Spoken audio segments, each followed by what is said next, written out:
자, 반갑습니다. 한국사입니다. 오늘은 46강. 지난번에 우리가 45강에서 이제 박정희 정권이 형성되고 박정희 시즌 1 그 한일 국교 정상화와 베트남 파병 이런 것들을 배웠고요. 오늘은 이제 박정희 시즌 2 유신 체제와 함께 박정희 독재 정권의 몰락을 만나보도록 하겠습니다.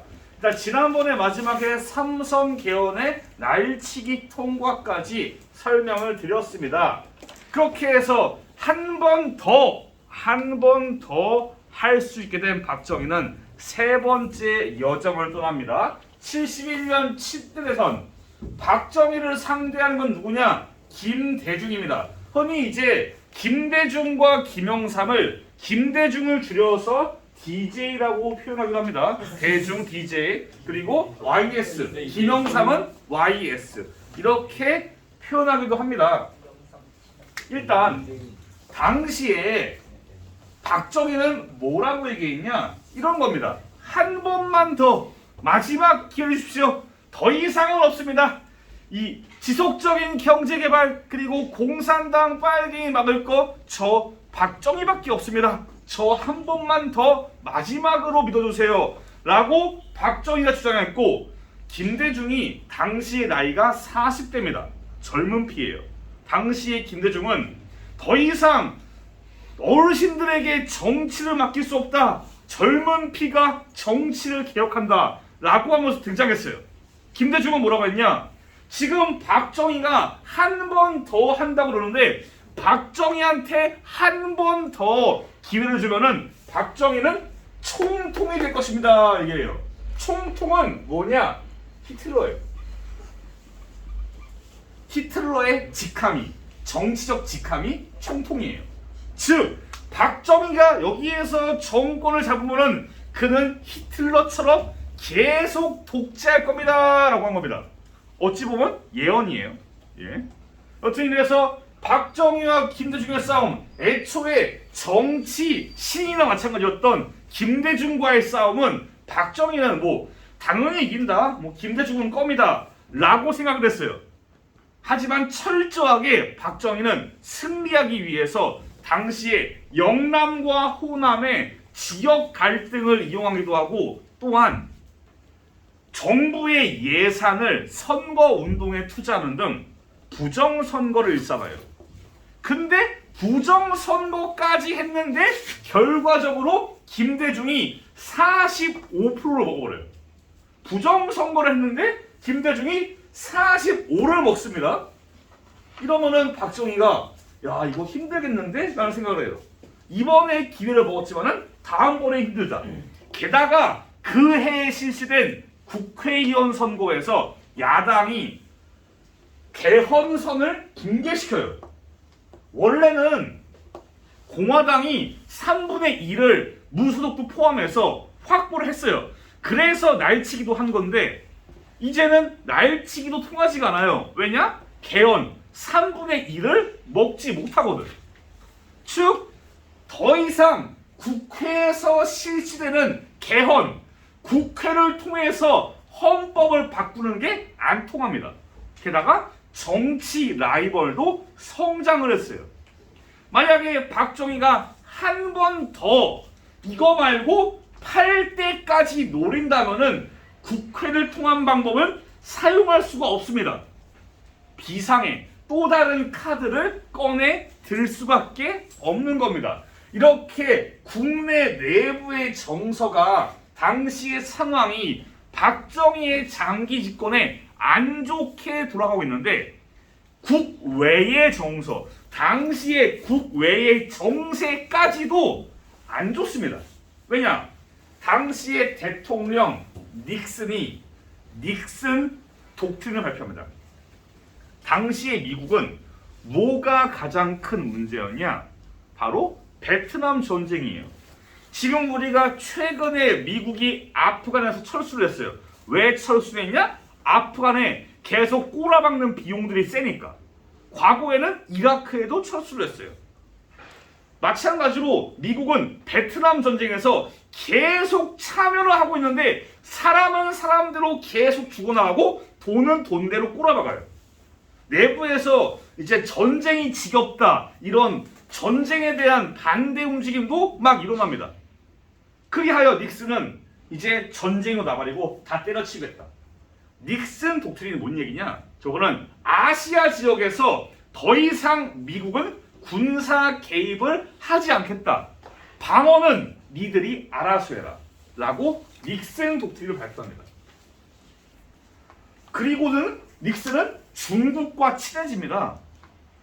당시에 공산주의, 그 아시아 지역의 공산주의 3대장, 3돼지 중에 하나였던 중국 돼지랑 미국이 친해져요. 막 베이징에서 중국과 미국이 서로 테니스, 탁구, 막 탁구를 치면서 스포츠 외교를 하고 닉슨과 마오쩌둥이 만납니다. 닉슨이 중국으로 갑니다. 이런 상황이니까 당시에 박정희가 이걸 보고 아차 싶습니다. 아시아에 대해서 개입을 거부하고 우리 미국 형님이 중국이랑 친하게 지내요. 당시의 국제 정세가 공산주의와 자본주의 사이에 화해와 평화로 은근슬쩍 넘어가니까 박정희는 빨갱이 때려잡자, 공산당 죽었다 라고 하기에는 어려운 상황이에요. 더 이상 공산주의에 반대한다는 반공을 내세우기가 어려운 상황이에요. 왜 그러냐? 미국이 이러니까. 자기들 형님들이 이러니까 애매한 거죠. 국제정세도 이렇고 내부도 그렇고 뭔가 다른 방법을 쓰지 않으면 안 되는 상황으로 박정희가 몰리는 겁니다. 그래서 이거는 유신으로 가는 배경이에요. 왜 박정희는 유신이라는 말도 안 되는 개짓거리를 통해서 그의 정권을 연장시켰는가? 이런 상황입니다. 이런 상황 속에서 박정희는 유신으로 가는 길을 천천히 밟아나갑니다. 먼저 7.4 남북 공동성명을 북한과 함께 발표해요. 나중에 우리 남북관계라 따로 중요하게 나와요. 따로 중요하게 남북관계를 우리가 배울 텐데 그때 다시 한번 언급하겠지만은 1972년 7월 4일에 당시의 중앙정보부장 이우락이 북한으로 가서 김일성을 만난 다음에 이 7.4 남북 공동성명을 발표합니다. 이 내용이 뭐냐? 우리 대한민국과 북한이 통일을 할 때 세 가지의 원칙에 따라서 평화 통일을 하자라고 통일의 3대 원칙을 이야기한 겁니다. 통일은 자주적인 방법으로, 통일은 평화적인 방법으로, 통일은 민족의 대단결로. 나중에 중요하게 나오니까 그때 다시 한번 보시면 돼요. 남북관계는 원체 중요하기 때문에 저게 따로 나옵니다. 남북관계가 모의고사에 고정적으로 한 문제가 나와요. 고정적으로. 그 말은 그만큼 중요하다는 겁니다. 여튼 이거를 갑작스럽게 TV로 보고 있는 사람들은 멘탈 붕괴에 빠져요. 왜냐면은 그동안 반공 북한놈 때려잡자, 공산당 때려잡자, 김일성 돼지 도축하자 이러고 있었는데 갑자기 맥락도 없이 평화통일이래. 이걸 보고 있자니 우리가 통일하는 거 아니냐? 우리 통일하나? 이렇게 사람들이 생각하는 거예요. 맥락도 없이 갑자기 튀어나오니까. 근데 이게 다 사전의 세팅이에요. 뭔 세팅이냐? 이제 박정희가 유신으로 가기 위한 하나의 밑밥입니다. 이렇게 평화 통일을 이야기한 다음에 박정희는 뭐라 그러냐?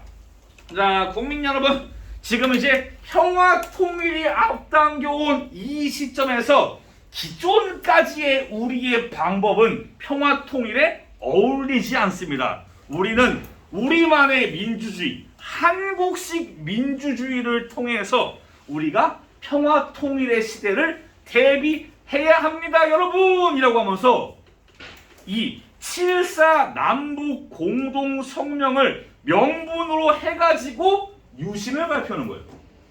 이 급변하는 남북 정세에는 새로운 대안이 필요하다. 그게 유신이다. 라는 겁니다. 그래서 이거를 명분으로 비상계엄을 일단 때린 다음에 국회를 해산시켜버려요. 왜 국회를 해산하냐? 어차피 3분의 2는 분열했어요. 국회를 통해서 헌법을 바꾸는 거는 불가능해요. 의미가 없어요. 그래서 요거를 날려버린 다음에 국회를 날려버리고 이제 비상국무회의. 자, 국무회의가 뭘까요? 국무회의는 말입니다. 장관들이 모여서 회의하는 겁니다. 대통령이 있고 장관들 쫙 있고 대통령과 장관들이 모여서 회의하는 게 비상국무회의예요. 즉 행정부입니다. 그래서 행정부인 비상국무회의에서 헌법을 개정합니다. 원래 입법부가 해야 되는 건데 어차피 여기에서 개헌이 안 되니까 국회가 아니고 국무회의에서 헌법을 개정하는데 이 헌법이 바로 유신헌법이에요. 그래서 유신헌법은 입법부가 아닌 행정부에서 나온 끔찍한 존재가 되는 겁니다. 이해가 됐나요? 유신으로 가는 배경. 왜 박정희는 유신으로 가는가? 그리고 유신으로 가는 과정에서 영향을 끼친 7.4 남북 공동성명. 뭐 좀 여담이지만은 이 7.4 남북 공동성명은 대한민국과 북한 모두 이용을 해요.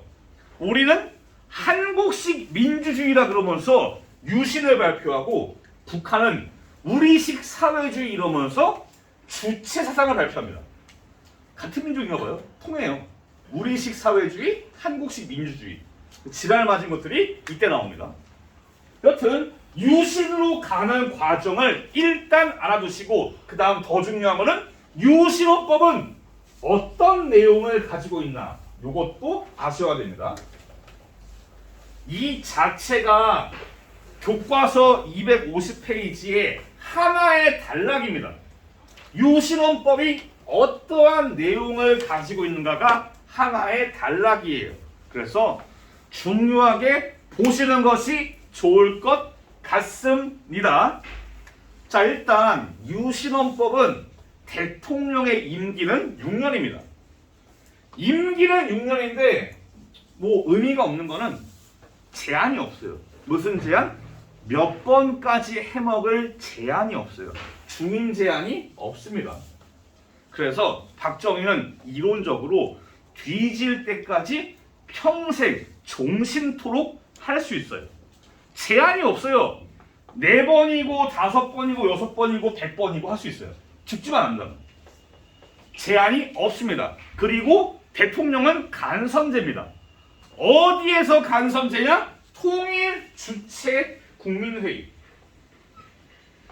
여기에서 언급되는 통일은 아까 밑밥으로 깔린 7.4 남북 공동성명의 영향입니다. 통일은. 그래서 약간 7.4 남북 공동성명이 밑밥이었구나를 알 수가 있는 겁니다. 특이한 거는 여기에서의 간선제입니다. 대통령은 여기에서 뽑아요. 흔히 쉽게 오해하기 쉬운 게 통일 주체 국민회의.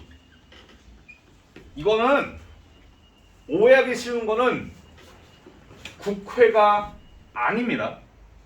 별도예요. 국회는 국회가 따로 있고 통일주체 국민회의는 따로 존재하는 거예요. 국회가 아닙니다. 국회에서 뽑는 게 아니라 별도의 통일주체 국민회의에서 대통령을 뽑는 겁니다. 이게 대통령을 뽑는 방식. 대통령과 관련된 임기 6년 중임 제한 없고 통일주체 국민회의 간선제라는 겁니다. 그리고 대통령의 힘이 정말 왕처럼 셉니다. 대통령이 그야말로 무소불위의 어마어마한 권력을 가지고 있어요. 일단 국회의원의 3분의 1을 박정희가 추천합니다. 박정희의 선택. 프로듀스 박정희. 그래가지고 박정희가 3분의 1을 선택을 해요. 여기에서. 이 박정희가 고른 3분의 1의 인물들을 유신 정우회라고 그래요. 즉 국회의원 3분의 1은 박정희가 뽑고 나머지 3분의 1을 가지고 선거를 하는 겁니다. 나머지를 가지고 선거를 해요. 근데 당시에 선거가 참 웃긴 거는 자 강서갑 기호 1번 정남준 공화당 기호 2번 누구로 할까? 자 김경 선생님 김유경 신민당 기호 3번 김원화 기타 이래요. 보통 지금 현재 우리 선거에서 한 선거구당 몇 명 뽑을까요? 지금 현재 한 명이에요. 그래서 득표율 제일 높은 사람이 당선 이런 건데 이 당시는 2명 뽑아요. 그래서 1등과 2등이 당선 이런 겁니다. 당시에 이 말은 뭘 의미하냐? 아무래도 조직력을 갖추고 있는 집권 여당은 기본적으로 하다못해 2위 안에는 들 수 있어요. 그게 뭐냐면은 항상 공화당은 한 자리를 먹는다는 겁니다. 이 남은 공간 3분의 2의 절반은 공화당인 거예요. 즉 전체 3분의 1과 3분의 2의 절반이 공화당입니다.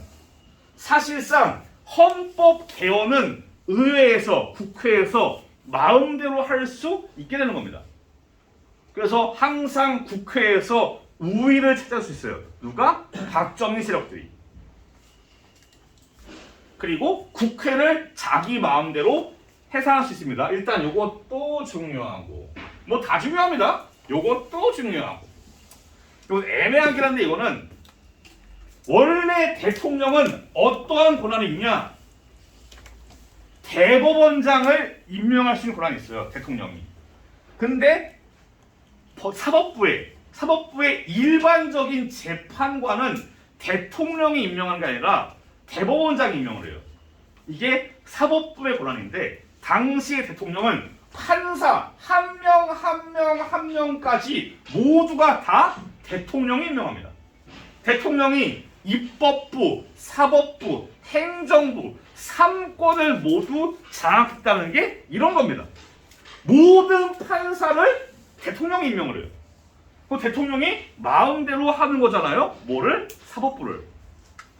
그리고 긴급조치라는 또 양심이 출타심이 됐습니다. 이건 뭐냐면은 교과서에도 있고 학습지에도 있는데 정부가 필요한 상황에 국민의 기본권을 제한할 수 있다는 겁니다. 여기에서 정부라 쓰고 박정희라고 읽어요. 즉 박정희가 원한다면은 국민의 기본권, 뭐 생명, 재산, 언론 등등 국민의 기본권을 그냥 마음대로 제한하고 규제할 수 있다는 겁니다. 언론권이나 재산권 이런 것들 말이죠. 이런 말도 안 되는 권한을 대통령이 가지고 있는 게 유신헌법입니다. 우리나라 헌법계의 가장 흑역사, 가장 안 좋은 양심 따위는 없는 그런 헌법이 유신헌법입니다. 유신헌법이 어떠한 내용을 가지고 있는가 잘 아셔야 되겠습니다. 넘어가도 되겠습니까? 넘어가겠습니다.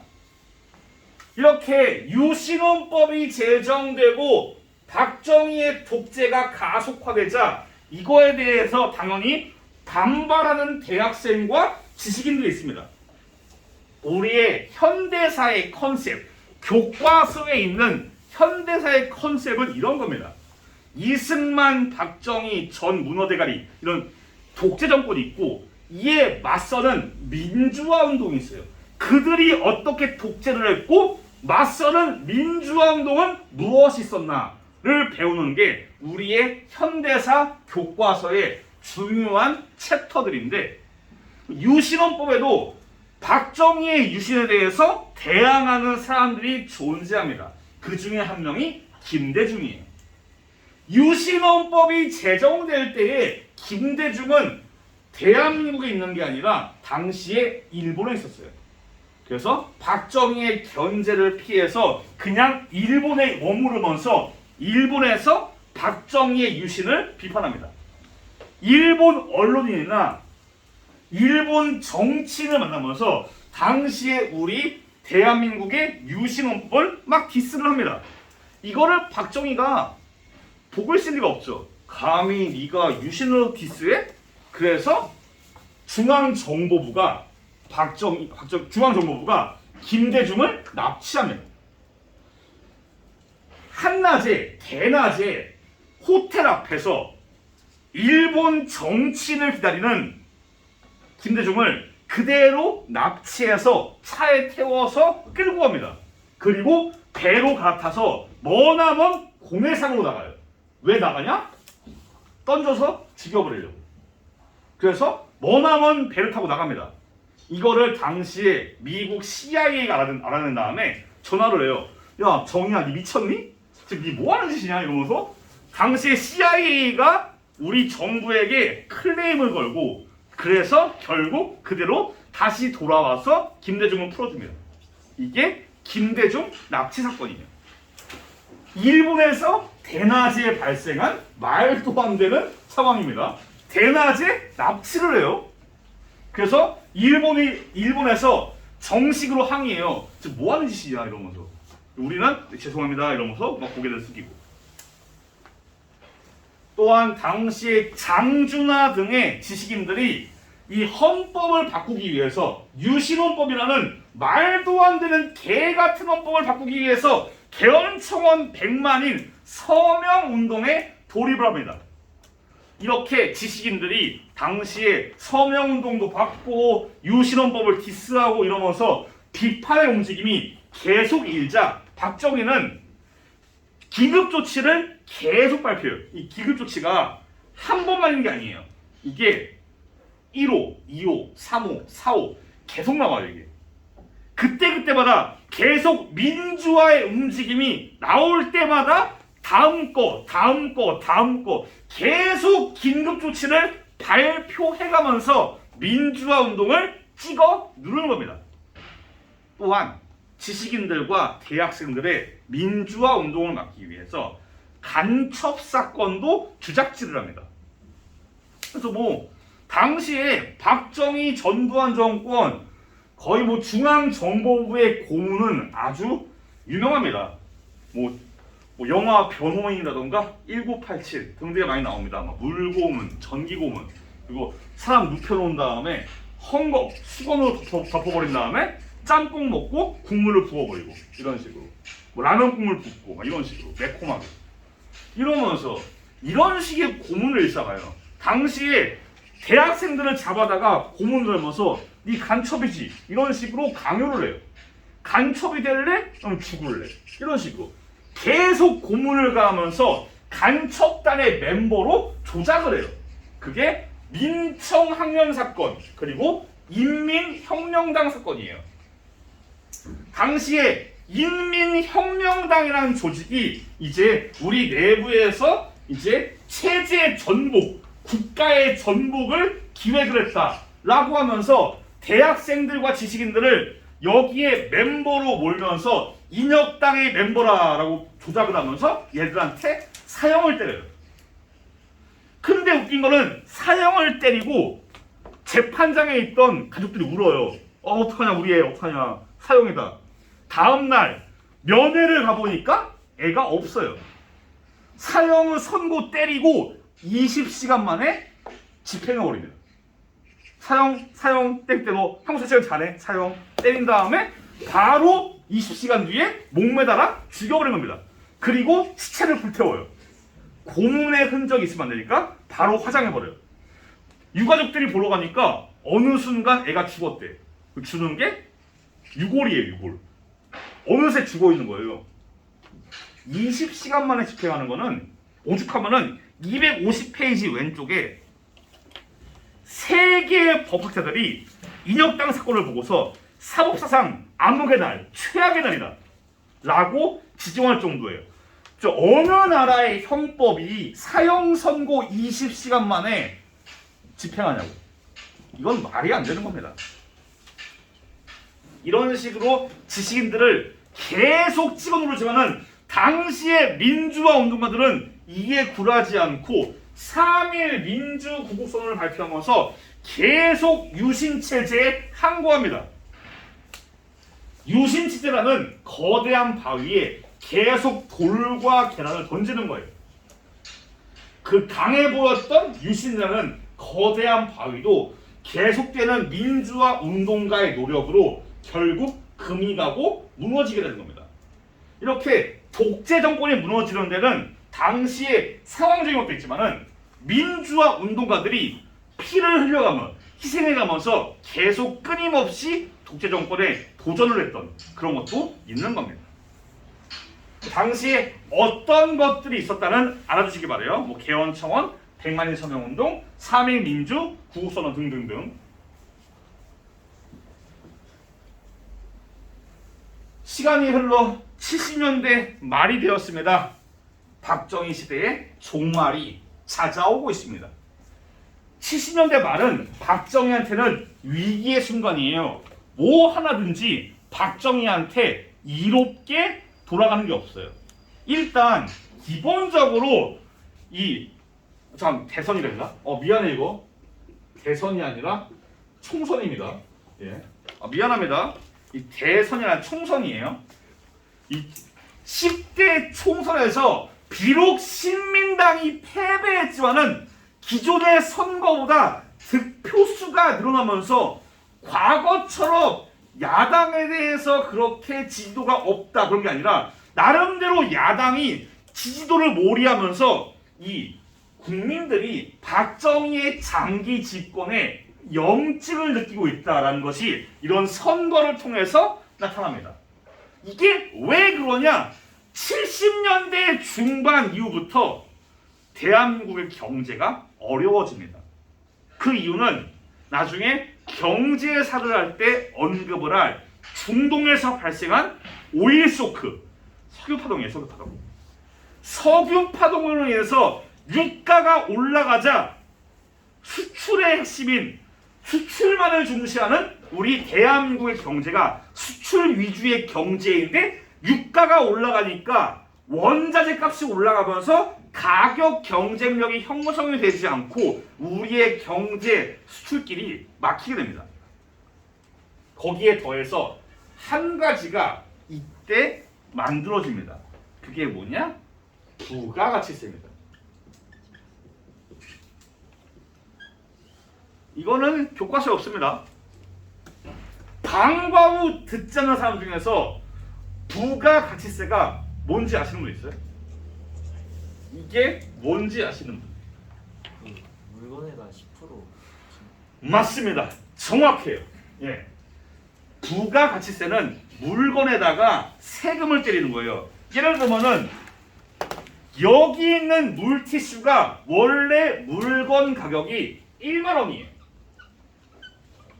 근데 판매 가격에 10% 1,000원을 붙여서 그래서 이게 1만 1,000원이 됩니다. 이게 부가가치세입니다. 이게 뭐가 문제냐? 모든 물건과 모든 서비스에 10%가 붙어요. 이 말은 나라의 물가가 다 올라가는 겁니다. 월급은 그대로인데 물가가 다 올라가요. 이건 못 참지. 우리나라 사람들이 지금도 못 참는 게 세금이에요. 세금. 세금을 올려 이런 샤 이러면서 들고 나갑니다. 마찬가지예요. 세금을 때려 이러면서 당시의 국민들이 경제와 관련된 분노가 끌어올라요. 지금도 마찬가지야. 경제가 어려우면은 정권에 대한 분노가 끌어오릅니다. 이거는 예나 지금이나 마찬가지고 이 당시도 마찬가지예요. 이전까지 박정희를 지지한 거는 막 그래서 박정희가 막 경제 성장하고 막 박정희의 경제 성장이 박정희한테 최고의 메리트인데 경제가 곱창이 났어요.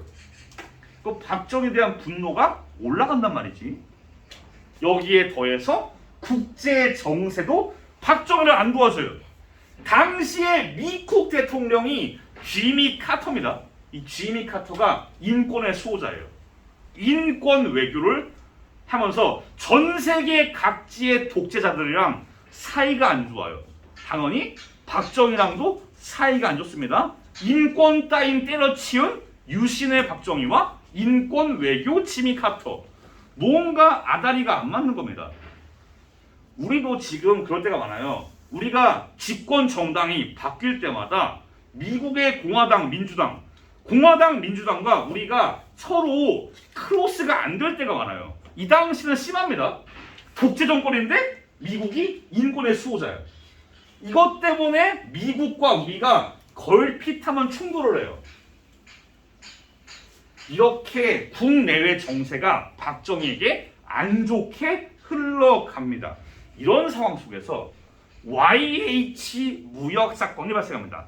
YH 무역의 여성 노동자들이 생존권 보장을 요구하면서 야당인 신민당 당사에 모여서 농성을 합니다.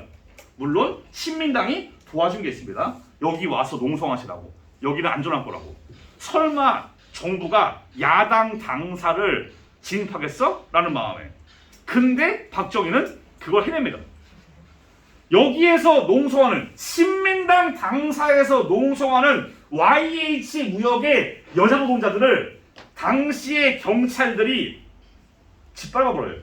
무력으로 진압합니다. 이 당시에 김영삼 당시에 얻어맞아가지고 갈비뼈가 나가요. 그 당시에 YH 무역의 여자 노동자 추락해서 사망합니다. 이 경찰의 개입으로 여자 노동자 한 명이 사망하는 사건이 나오자 여론이 안 좋게 흘러가고 김영삼이 미국의 뉴욕타임즈랑 인터뷰를 합니다. 당시에 김영삼은 미국의 뉴욕타임즈에다가 이렇게 얘기해요. 이렇게 지금 한반도에서 인권이 유린당하는 유신의 상황인데 미국 정부는 뭐합니까? 미국 정부가 대한민국의 인권 문제에 개입을 해야 됩니다라고 미국의 한반도 문제 개입을 촉구하는 인터뷰를 미국의 뉴욕타임즈랑 해요. 당시 대통령이 지미 카터니까 이게 진짜로 할 수 있는 거지. 이걸 보고서 박정희가 빡칩니다. 김영삼 이 새끼를 이러면서 바로 다음에 김영삼을 국회에서 잘라버려요. 그게 김영삼 제명 사건입니다. 김영삼은 제명될 때 이런 말을 해요. 나를 제명시키면은 나는 국회에서 제명되지만은 박정희는 죽는다 라고 말해요. 이게 박정희가 죽는다는 게 정치적인 죽음이지만은 박정희는 진짜로 죽어버립니다. 그 당시에 정치인들이 상황을 보는 식견들이 만만치가 않아요. 예. 여튼 김영삼이 제명되는데 김영삼의 고향이 어디냐? 경남 그제예요. 그제도입니다. 경상남도와 부산 지역이 김영삼의 정치적 고향이에요. 근데 김영삼이 잘렸다? 여기에 분노한 부산과 마산의 대학생과 시민들이 대규모로 민주운동을 일으킵니다. 부마 민주항쟁이 탄생합니다. 당시에 정말 대규모의 민주화 운동이 부산과 마산 지역에서 으쌰으쌰 일어나고 이거를 어떻게 대처하냐 논쟁이 벌어져요. 당시의 경호실장 차지철은 그냥 그런 것들 탱크로만 밀어버립시다. 100만 200만 죽여도 되지 않겠습니까? 이러면서 강경 진압을 얘기해요. 차지철이. 이걸 보고 있는 김재규는 저 미친놈 이런단 말이죠. 차지철, 경호실장 차지철과 중앙정보부장 김재규 사이에 갈등이 발생해요. 이 갈등으로 결국 김재규가 1979년 10월 26일 궁정동 안전가옥에서 당시에 차지철, 비서실장, 그리고 박정희, 김재규.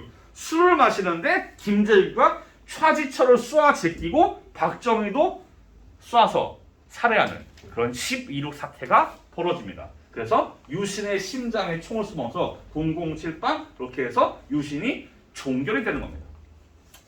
뭐 영화도 있었죠. 이병헌 나오는 거, 남산의 부장들. 예. 이렇게 해서 박정희가 사망하고 국무총리였던 최규하가 대통령 권한을 대행합니다. 12월에는 정식으로 최규하가 대통령에 취임해요. 우리가 대통령 계보를 다시 한번 돌아봅시다. 초대 대통령 이승만. 그 다음 누구죠? 윤보선. 그 다음 박정희. 그 다음이 최규하입니다. 이렇게 윤보선, 최규하처럼 중간중간에 짧게 나오는 대통령을 모를 수가 있어요. 종종. 그래서 짚어주는 겁니다. 뭐 몇 개월이지만은 짧게 나온 사람들도 알아두시면 좋습니다. 여튼 이렇게 해서 유신 정권이 끝이 납니다. 이렇게 유신이 끝이 나고 사람들은 민주주의가 올 줄 알았지만은 온 거는 민주주의가 아니라 전두환 대머리였습니다. 예. 그래서 다음 시간은 이 전두환 이 세발낙지의 독재 정권과 이에 맞선 5.18 민주화 운동에 대해서 만나보겠습니다. 고생 많았습니다. 다음 시간에 뵐게요. 감사합니다.